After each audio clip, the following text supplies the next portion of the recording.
The world believes a massive lie. We all think genius flows in exactly one direction. To America, to Silicon Valley. We literally call it the brain drain. We picture this giant vacuum cleaner just sucking up the absolute smartest minds from India, China, and beyond, and keeping them forever. But is it actually true? Does the US really keep all the foreign geniuses it attracts? Welcome to The Explainer. Today, we are completely shattering the biggest myth in the global tech war. So let's just ask the really obvious question here. Do all these tech elites stay in the US forever?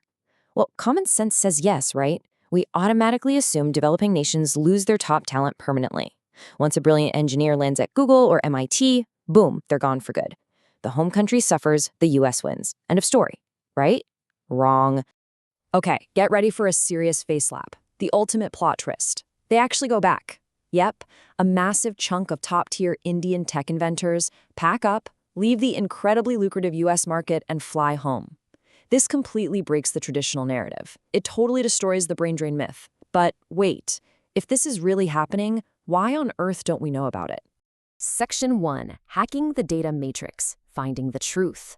Seriously, why is this massive reverse migration a total secret?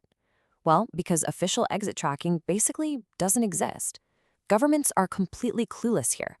The US tracks everyone who enters the country, sure, but when people leave, absolute silence. So to find the actual truth, economists had to completely bypass those useless official stats. They pulled off an epic data hack using 3 unconventional steps. Step 1, they scraped the massive US patent database looking for brilliant Indian inventors. Step 2, they cross-referenced those specific names with millions of LinkedIn profiles. And step 3, they physically tracked their job movements globally.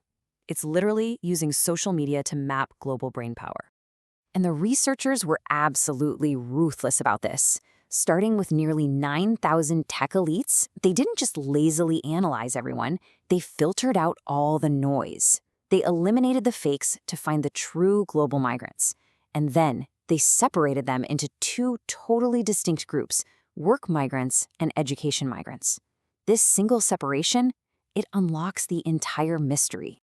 Let's move to Section 2, the brain gain reality, reversing the drain. So forget the whole brain drain idea for a second. Developing nations are actually fighting back in the talent war, and they are winning back some serious firepower. Just look at this hard data.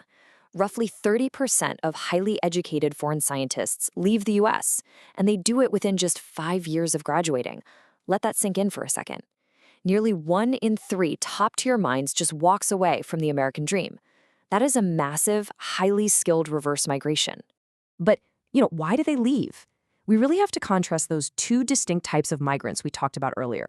On one side, we have work migrants. These are the people who arrive chasing a job. They're incredibly likely to return home loaded up with new cutting-edge skills. On the other side, we have education migrants. They arrive chasing a degree. And their behavior? Entirely different. They are playing a completely different game. The data shows a dramatic difference in return rates here. The people who arrived in the US already having heavy patent experience, those are the work migrants, they actually have a significantly higher risk of returning home.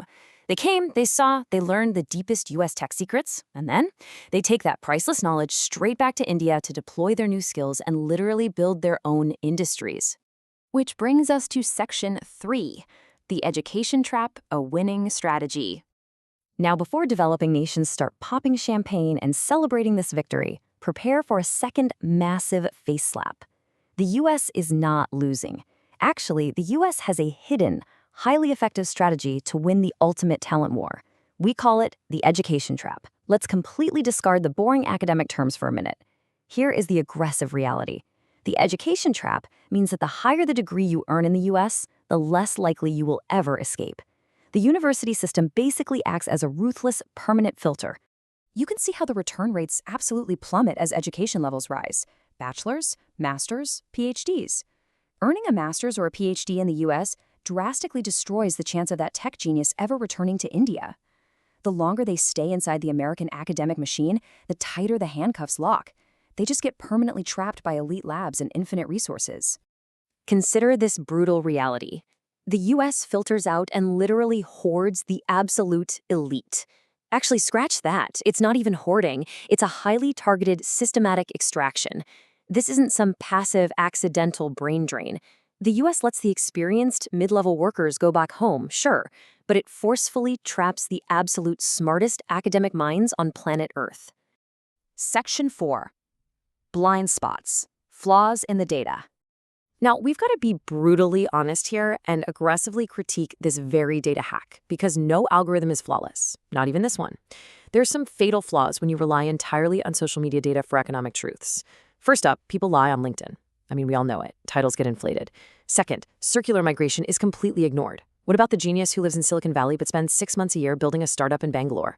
The algorithm totally misses them. And third, older generations just vanish. If you don't update your profile, you literally do not exist in this study. You can clearly see a massive data gap here with those unmatched profiles from older eras. If a tech elite doesn't want to play the modern social media game, they become completely invisible to these economists. What does that mean? It means our entire view of tech history is inherently skewed. It's a huge blind spot. Finally, Section 5, the final score, tech war results. All right, it's time to summarize this completely anti-common sense reality of the global tech war. Here's your final verdict. Point 1. India successfully reclaims experienced workers. Brain gain is absolutely a real, measurable force. Point 2. The US permanently traps the highest degree academic elites. The absolute top-tier PhDs, they belong to America. Point 3. The talent war is evolving, not ending. It's no longer just about who arrives. It's about who actually escapes. Which leaves us with a really provocative, lingering cliffhanger. If the US holds the ultimate trap for the absolute elite, can developing nations ever truly win the global talent war? Or are they just destined to train the foot soldiers while America captures all the generals? Think about that. It completely rewrites how we view global innovation. Thank you so much for joining me on this explainer. Until next time, stay focused and keep questioning the narrative.